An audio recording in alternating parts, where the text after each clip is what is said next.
Have fun biking. Always do. These things are pretty cool, actually. Nice bike. Yep. Hey guys, I just wanted to do a little wax video just to show people, how to wax. This isn't necessarily going to be the right way to wax, but it's definitely the way I find myself waxing. Without buying the Alpine vise, I've got a cross-country ski vise here with, a lot of cross-country skis. So this ski bench is more geared towards having kick wax and having cross-country ski wax. So first thing you want to think about is the snow temperature. Here's like a very, very low temp wax. You can, hardly make a dent in it, and it's known to chip and crack. So if you're in warm conditions and you don't know what color to use, just go with something softer, red or yellow. This is springtime, so I'm shooting for red or yellow here. I think yellow is like 34 to 50 degrees Fahrenheit. But I'm thinking about the snow temperature, how early I get out, so I'm in between red or yellow right now. Next thing you need is your iron, and this is a Swix iron, but you can see here that you turn the temperature up. If it's an older iron, you basically want to crank that thing up a little bit. There's like a 1 through 10 gauge here. Right before I get going, I usually crank it up to 8 or 9, especially when it's old. This is what you used to use. You'd put like a hot coal in there or something, and that would heat up a metal iron for you back in the 70s. That was the go-to. I actually have another one here. You'd set that on the stove, and then you'd take it to your ski and melt the wax on. Fortunately, today we've got iron. Hot iron. Electric. Alright, first things first. Take your ski and make sure it's not freezing cold. And take your wax and you rub the wax on the iron and then onto the ski. Try to be quick because that's how you're going to get this wax to come off the bar and onto the ski. And also be aware that your iron's going to be dripping, so you don't want super hot wax on your base. You'll actually close the pores if the base gets too hot. So what you're gonna do is kind of collect those drips as well, because you don't want to waste this wax. I mean, this is expensive stuff. This is a Swix hydrocarbon, so this is actually a cheaper wax. Well, I say cheaper, but I mean these things are expensive. But you're gonna want to coat the ski like so.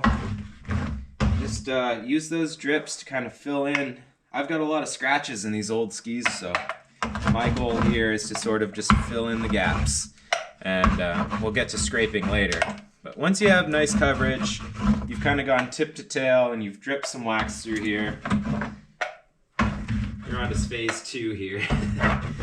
So let's set down our wax. Let's take a look at our coverage. It looks good. And you take your iron from tip to tail, and since it's a wide ski, I'm actually going to run it sideways. And don't let it sit there too long. If you let that iron sit on the ski in one spot, you're going to cook the pores, you're going to close them up, and they won't accept any more wax. So it's a fine line. Just kind of feel around. See the temperature. Be aware of the room temperature you're waxing in. There. See, this iron's a little bit colder. I can see it takes a little bit longer. Nice, slow. But something you really want to avoid is going back and forth for a long time in one spot, because I've seen a lot of cross-country skis get ruined by new waxers. Just like that. Alright, and right here is kind of a tricky spot. You can take a rubber band and hold this down, because this isn't locked in place here. This is not ideal, but what I'm going to do is just pass it straight through because it'll fit. So I'll run sideways. Being careful not to overdo anything, don't make any hot spots, and then turn it straight. All right, now we're at the tail. You kind of feel temperature in there.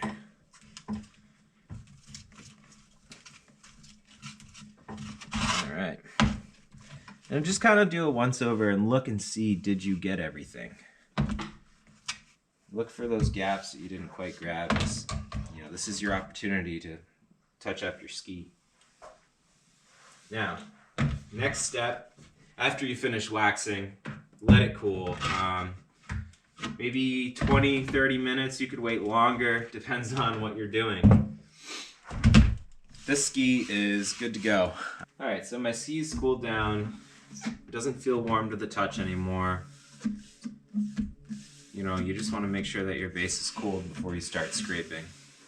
Just run your hand along the ski and feel for any hot spots.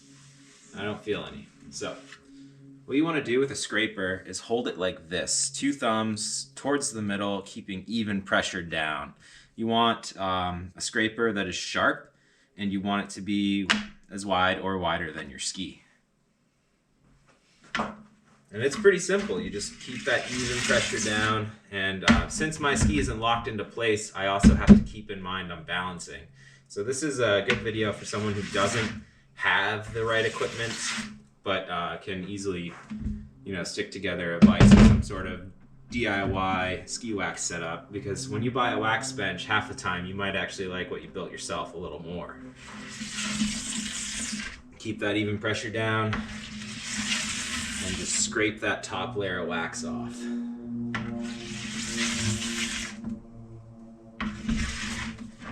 And you can do it with one hand, like in my situation, but you just want to keep even pressure. That's the most important part, is you're not just pressing in one spot, but you're getting the entire surface. And again, I'm not too crazy about scraping all the wax off because the snow is going to do this for me. I'm just kind of getting the larger chunks of wax out here. And here's a tricky spot because I don't have something to hold this down. So what I do is I shove my thumb in between there, the binding, and I just pull through there. Here I'm going to use the palm of my hand here because I'm one-handed here. Just keep that nice even pressure. Gives you a chance to really look over your ski and see how it's doing too. All right, past that middle section. Just kind of another once over here. And you're just gonna do this until you stop getting long strings of wax. And at my current setup, there's actually a trash can at the end of the ski here. So when, if you set everything up right, you scrape off the ski into the trash can and into your coffee, apparently. So I'm probably not going to finish that now. All right, off the ski, into the trash. And then the final stage would essentially be brushing out this wax. So usually with your brushes, you can extend the life of them if you put an arrow and try to stick to the same direction. When you set this down, set it down facing like this, or else it's gonna be messy. People aren't gonna like that. So, I mean, if it's your equipment, do what you want, but rule of thumb, you set these down like this. All right, let's do a nice light brush. Definitely with the wire brush, don't be pressing right down because you're gonna be scratching up your ski too. So let the weight of your hand and the weight of the brush do most of the work.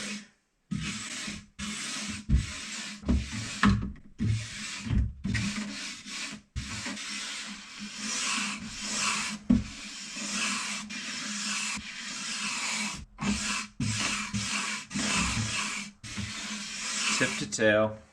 That is the way. Now my beat up skis are ready to beat up more. One last brush with the finer brush, where you can press a little bit harder with the next brushes. So keep it in one direction. That'll extend the life of your brush. Nice and quick. Some people will go like that. That's fine if it's your brush, fine.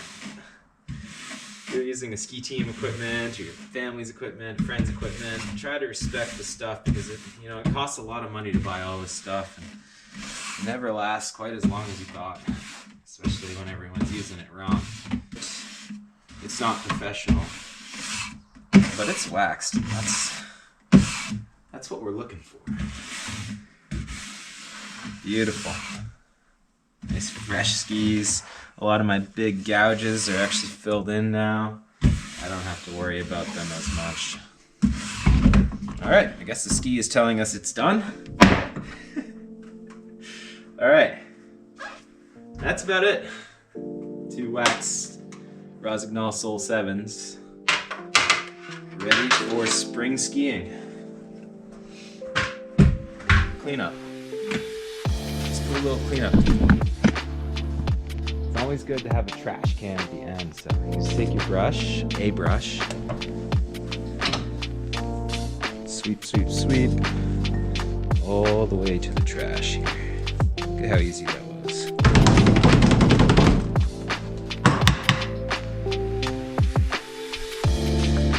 Never even know I was here.